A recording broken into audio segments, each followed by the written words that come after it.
everybody, welcome to A Game for Your Thoughts. Today we're finishing up our Tomb Raider escapades and talking about Shadow of the Tomb Raider. So, Shadow of the Tomb Raider is the final game in the Lara Croft Origin trilogy. I don't know if they're making more games, but this one was met with mixed to positive reviews, and so we'll see what the future holds. So this game came out in 2018, which was a major underdog because there was a lot of other really good games that came around about that same time. Spider-Man, Red Dead Redemption 2. I don't play it, but Call of Duty Black Ops 4 came out. So there was just a really busy time of the year, so this game kind of got pushed under the rug, which was unfortunate because this is a really good game, and we're going to talk about it. So, Shadow of the Tomb Raider picks right up after Rise of the Tomb Raider. There's been some time, but Lara and Jonah are out on their quest to take down Trinity. This time their task takes us to Mexico, where they have to find some ancient Mayan ruins, and Lara stumbles upon these ruins and finds this dagger, and she has to make a choice of whether to take the dagger and set the apocalypse in motion, or leave it for Trinity to find it. But she makes the choice to take the dagger and sets things in motion, and so now it's up to her to deal with the consequences and also continue to take down Trinity. So the story overall, is it good? Yeah, it's good. Out of the three games, I'd say this one's in the middle. Rise of the Tomb Raider had a really good story, and Tomb Raider had an okay story. If it's very much a story at all, it was really not good. But this one's in the middle. It's good. Shadow of the Tomb Raider tells a story that has lots of pacing problems, but also continues to build Lara's character, and that's what this story is all about, is continuing Lara's story and also kind of putting a good close to it. But it was quite unfortunate to see them take a step back. Like I said, Rise of the Tomb Raider had a really enjoyable and good story, and this one was a slight step back, so it was really unfortunate to see that. Lara is yet again the highlight and the major point of this story. Her development is just spectacular, and she's an amazing character, and I love seeing her grow and continue to progress as the story continues. And this story does a fantastic job of, the ending of the story. It puts her exactly where you want her to be, and it leaves her in that spot of where she was when we first met her 20 years ago on the PlayStation 1, and it was fantastic to see them do that, and they did a really, really good job of that. One other thing this game does a really, really good job of doing is it builds more of the dynamic and the friendship between Jonah and Lara. I mean, Jonah's been there since the first game, so he's seen what she's been through, and he's been along with her on this journey. And this game does a really good job of kind of taking some steps to slow things down and have some good quirky conversations with these two, and just really build their friendship. The main villain in this game is Dr. Dominguez, so he's the leader of Trinity overall, and also he's the main guy that's kind of opposing Lara all this time. And he honestly doesn't get a whole lot of screen time, but the screen time he does get is really, really well done. His actor, I don't know who he is, but he does a really, really good job. But as the story progresses, you see his motivation, you see why he's doing what he's doing, and it makes sense. It totally makes sense. As it continues, you see, okay, it's maybe not entirely all of his choice. He was kind of pushed into this pathway, but he totally believes what he's doing is the correct thing to do, and he will do anything to complete it. And you see that, and you believe it, and it's very organic, and it makes sense. Everything I've ever done has been for Paititi. Everything!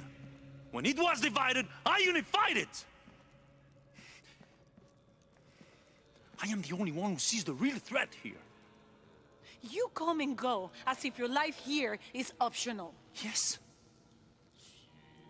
I have lived the outside world, and I have seen what's to come. Every day, it encroaches. But as a bad guy that's threatening, like Handsome Jack, while he is present, he's very threatening, and he makes his presence known. This guy, Dr. Dominguez, doesn't really do that. He's kind of sitting in the background, kind of letting things happen, and well, it works. It makes sense because his character is kind of a gentle guy. You see that through the story. He interacts with kids and stuff, and is like, hey, go play, or he'll interact with other people, and is like, yeah, I'm a cool guy just doing what I think is right. And so you can see that. So as a really evil threat, this isn't him, but that is his character, and it works, and it was really well done. But the best dynamic that ebbs and flows is there's points with his character that almost makes it seem like Lara is the bad guy. And like I said, it ebbs and flows. Sometimes you're like, no, he's the bad guy, and other times you're like, maybe I'm the bad guy. And so it does a really good job of kind of balancing between that.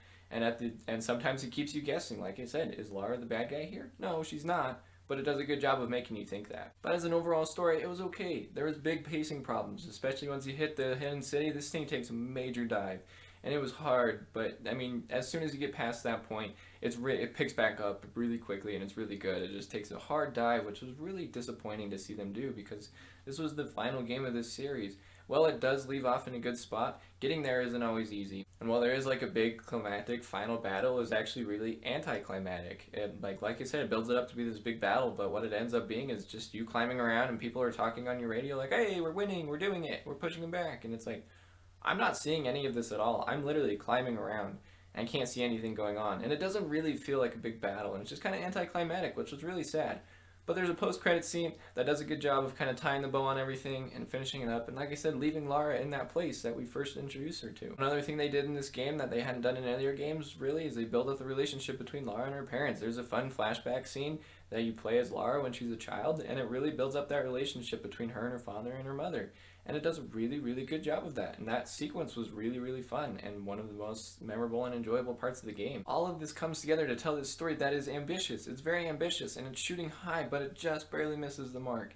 It's good and it keeps you entertained enough to beat the game, but like comparatively to the other ones, it's not as good. It's a lower caliber than what you would expect from this point in the series, which was really disappointing. Gameplay is once again split up into those three categories: exploration, discovery, and combat. And I'm so happy to say that combat is heavily improved. I was so glad to see that, and we'll talk about that in a moment. Exploration, of course, I'll start there. This one is so much fun. It's easily the best in any Tomb Raider game. Rise of the Tomb Raider had some really good fluid exploration that introduced lots of cool new tools that gave her some variety. And a lot of those tools are back in this one, but they just kind of flow better, and she moves more fluid, and everything seems a little bit more natural. The game does introduce a few new mechanics, like the rappelling and swing system. These are really, really fun. I actually really enjoyed these. They added a lot of variety to the exploration. You get to a certain point, you're like, I don't have anywhere else. Oh wait, yes I do. I can go down. And so that was really, really cool to see that. At certain points you get these boots that let you crawl out onto treacherous overhangs, and these were really exciting because you would have to like jump and hurry and catch on, and Lara's just like dangling and just barely misses it. And it's really intense and awesome, and it just adds so much variety to the climbing and exploration, which made it so much fun. It was easily a major highlight of this game.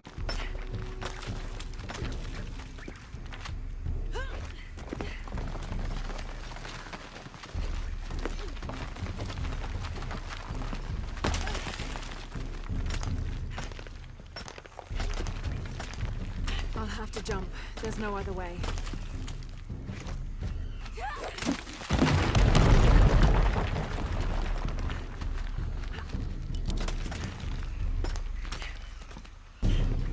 Of course, when you're climbing like that, not everything's going to go right, and this game does that really, really well. It shows all you get in these different scenarios that are just intense and super intriguing. You have to react quick and use all your different tools at your disposal to make sure Lara survives these encounters and situations.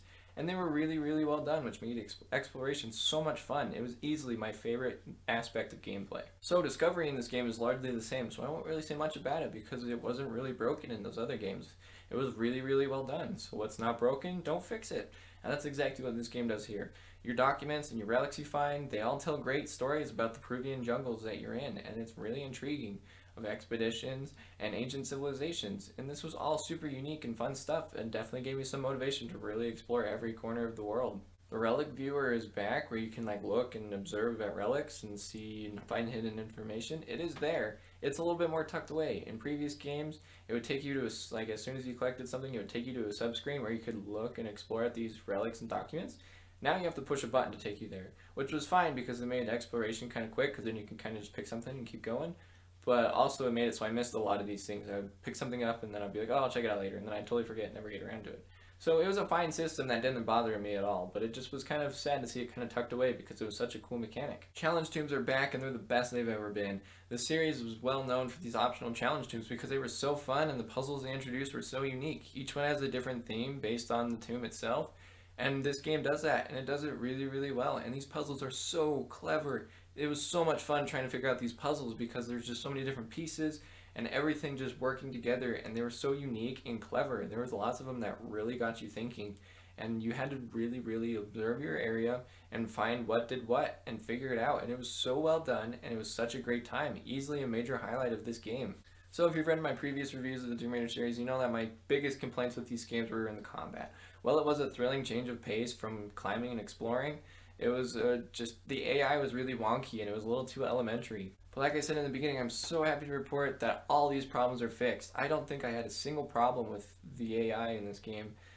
Combat-wise, the combat has actually evolved and changed quite a bit. So now instead of mostly just kind of being like, oh, enemies show up, we gotta shoot them and take them out, you actually have stealth sections. New mechanics and tools are introduced to help stealth be more prevalent. And it was in Rise of the Tomb Raider, and it was kind of, you know, it was a good introduction to the series, and mechanics were, you know, good, but it didn't really work as well as it does here, because here it introduces so many new tools and mechanics that really, really help.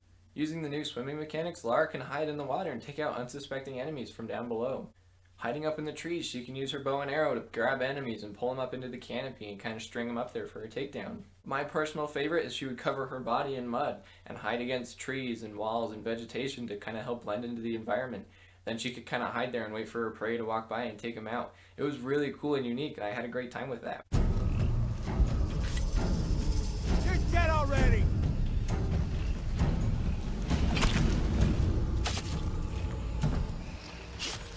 And when stealth didn't work, or if you just went straight for shooting, the enemy AI worked really well. They didn't just stand out in the open waiting to get shot in the head, and also a lot of them were wearing lots of body armor, so headshots were harder to obtain because you usually had to pick away at their armor first. This helped make combat not too terribly easy, but fun and unique every single time with these new stealth mechanics.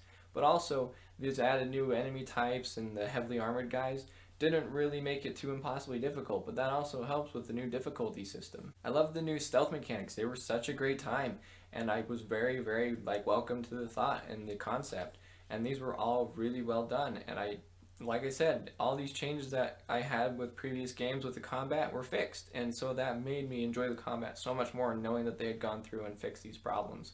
Crafting and gaining experience is largely the same. I'll start with crafting real quick, because this one, like I said, it's largely the same. As you're out in the environment, you collect resources, and you use these resources to upgrade your weapons and make them more efficient, or you can use them to make new outfits, things like that.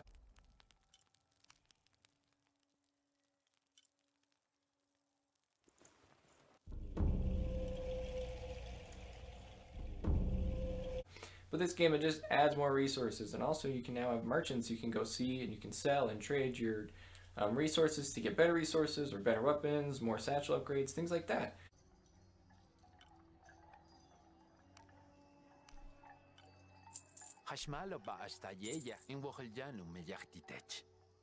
And this was really well done. So, like previous games, as you complete objectives, find relics, defeat enemies, things like that, you get experience points, and at a certain point you level up.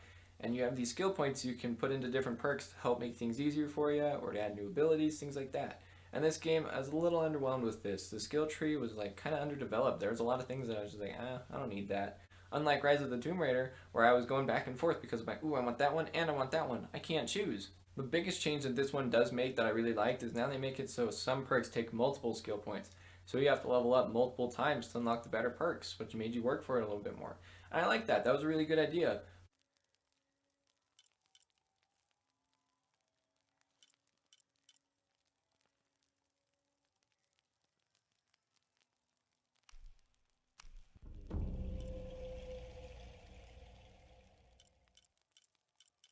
But getting to the perks I wanted, I sometimes had to buy perks, and I was like, I don't really care for that. I don't really want that, but I need it to get to my next thing. I was fine with it, and it doesn't bother me too much. I was just bummed they could have innovated this system a little bit more. And the innovations they did make, I liked. I just wish that there was more perks that I felt were more useful. And our scripted linear sequences are back, and I love these sequences so much. Several of them from Rise of the Tomb Raider hold some of my favorite gaming moments of all time. And this one does as well. There's a couple of them that are really good. But there's so many of them that are so lame. It was really sad to see that, because there's one really good one at the beginning. Then there's like 2 or 3 of them right in a row that are just kind of boring. It's kind of just you're running and all of a sudden enemies will pop up, but they don't like do anything to stop you. They kind of just stand there and kind of direct you to your direction. Graphically, this game takes place in South America, in Peruvian jungles, Mayan ruins, things like that. And all these things look so fantastic. Graphically, it's largely the same as Rise of the Tomb Raider, but just a different environment, so it's more lit up and things like that, not snowy mountains how it was in Rise of the Tomb Raider. Shadow of the Tomb Raider introduces jungles and things like that, and these look so gorgeous. Everything is so detailed, and it looks so realistic, and they're just so gorgeous to look at. Some of these environments you stumble upon are just breathtaking. They look so well done. Like, the lighting is just, you can see it coming through the trees, and the greenery, everything just looks amazing, and it was so well done, and major props to these guys for making such realistic and gorgeous environments. The character models are yet again a little bit more smoothed out than how they were in the original Tomb Raider, and it makes things look really good. But my biggest complaint with the character models is when you're in bigger cities, you can interact with the locals, which I thought was cool because they give you fun side quests that are nice distractions. But also these models are super stiff and kind of ugly, and they just don't look really well. But there's so many really good performances in here. Lara, of course, is really well done. And the guy who plays Jonah, he does really well too. They have some really fantastic dialogue, and there's one scene in the beginning that you probably sure you've seen before because it's really, really well done. And then Dr. Dominguez's character, yet again, like he said, he's kind of gentle, but yet again really believes that he's doing the right thing, and so he gets really stern when he needs to. And he does this really good flow of being kind of a nice, gentle guy to all of a sudden be like, hey, this is how it is, this is why I'm doing this. And he has a really fantastic scene. These scenes just felt super organic, and they were really well acted and super superb. Now technically, I didn't have a lot of problems here. No crashes, freezes, frame rate was pretty consistent, and the world consistently looked really, really well. So before I wrap this all up, I just want to talk about Lara's character overall from this series, just because I think it was so interesting. You look at Lara from the very beginning of the game in Tomb Raider 2013, when she's setting out to make her mark. She's a go-get-'em adventurer. Then all of a sudden at the end of that game, she's a hardened survivor that has to do anything she can to survive. And this carries over into Rise of the Tomb Raider, where she's taken that survivor mentality and applied her treasure hunting, adventuring spirit. So she's kind of got a good mix of the two, where she needs to be brutal when she needs to, but is also fun and quirky adventure when most of the time. This, yet again, carries into Shadow of the Tomb Raider, where she's taken this survivor mentality and this adventure mentality, and she's got a good mix between them. She does a great job of being like, okay, I gotta survive at this point, or she's like, yeah, let's have some fun, let's adventure, let's go explore some tombs. But now in this one, you see revenge, and her motivation to finish her father's work is yet again kind of taking over, but more of a revenge thing. This is more, she wants revenge for Trinity taking her family away from her. One of the complaints I heard about this game is people felt like Lara was like overly violent, but recently playing the games kind of back to back, I didn't feel like she was particularly more violent than she was in any other games. She's been killing hundreds of Trinity soldiers since Rise of the Tomb Raider, and she's just done it to survive. I mean, they're trying to take her out, but this time around it's definitely a little bit more revengeful. You can tell the kills are a little bit more personal. It's like, okay, this one's for Dad, boom, got him, okay. And so I can see that, and it made sense to me. I was like, I can see the brutality, I can see where she's coming from. And there's one scene in particular, and it's probably my favorite scene of the entire Tomb Raider series, of any Tomb Raider game. She has this scene where she gets in this situation, and all of a sudden all these thoughts start running through her head, things people have said to her, things like that, and it just all builds up, and you can see this pressure and this responsibility she's put on herself to deal with this situation, and she just snaps and just goes on this rage murdering spree and just kills so many people. And yes, it is brutal and violent and awesome, but I can see where she's coming from. Yet again, that build up to it, it made sense, and I could see just when she snapped, you could just see it in her eyes. She's like, I can't handle this anymore. She's had this pressure and this responsibility for so long, and it finally just snapped. This is the first of many catastrophes you're doing. I have to go. I'm the only one. You're the only one that can walk!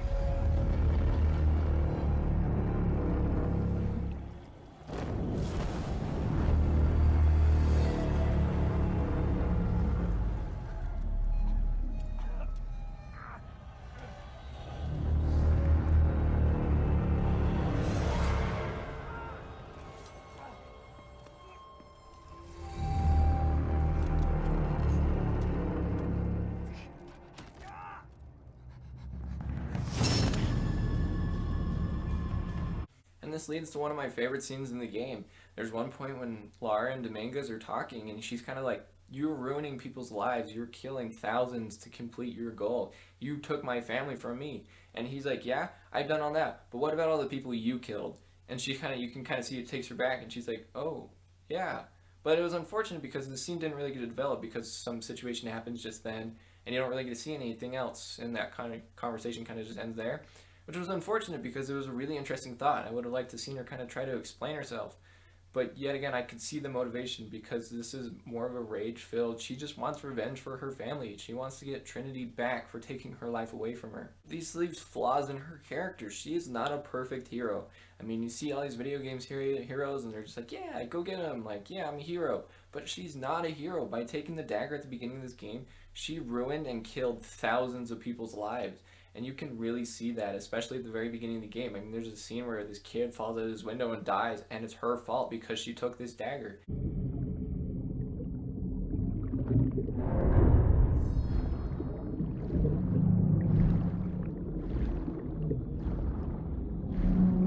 And you can see that responsibility building up on her. And there's even a scene between her and Jonah where she's like, it's all my fault, I did this. And he's like, no, it's not all about you, stop it. And it's really emotional and awesome scene. A man like that, we have to stop him. It's all my fault. We'll figure it out, okay? I promise. No! We have to get to the hidden city before Trinity. We have to find the silver box. Okay, but first, we're gonna help these people get to safety, and then we'll go after the box. No one is safe. Not if he gets the box first. I have to go. I'm the only one. You're the only one that can what? You don't know that you caused all this, Lara? Not everything is about you. These people need us here.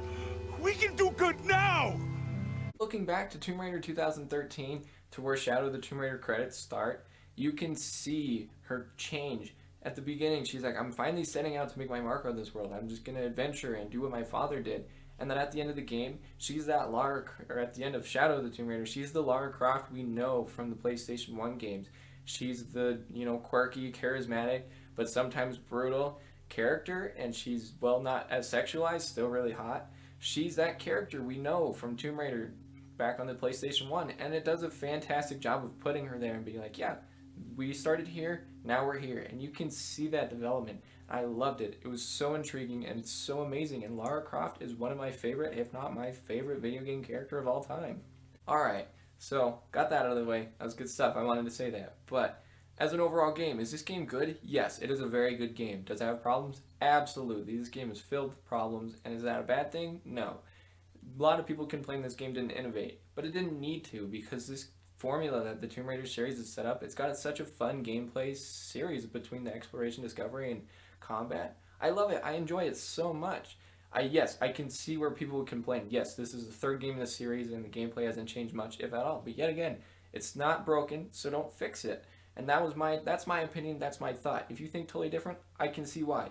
Yet again, video games don't always need to innovate, is just my thoughts. The game was a major unsung hero of 2018.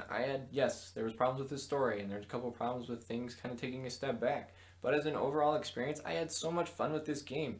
And like I said, there was just, Lara's character is my biggest thing that makes me love this game so much more, because I just love her character so much. If you love the Tomb Raider games, or just a solid action-adventure, Indiana Jones style-esque experience, this game and this series is for you.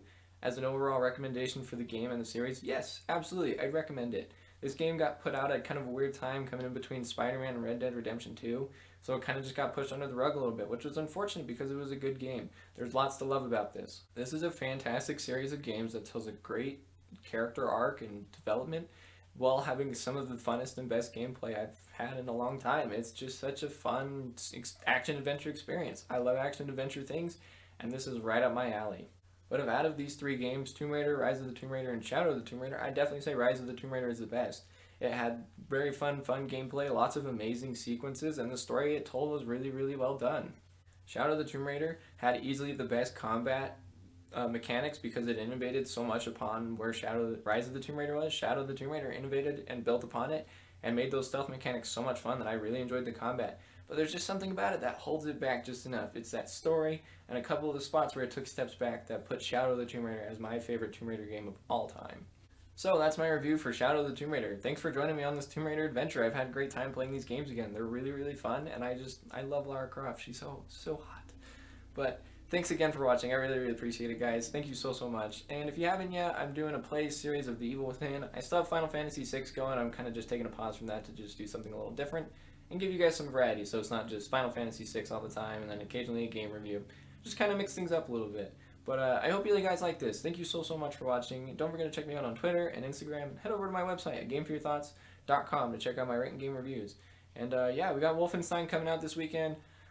Things are going on outside of YouTube stuff that are kind of out of my control. I didn't really have much of a choice with, so I was hoping to get my Wolfenstein review out on Sunday, but now I don't know if I will. I'm going to try my very best, but I want to get you guys a good, solid review of this game, and so I'm not going to try to hurry and get through it just to get a review out on time for a good time.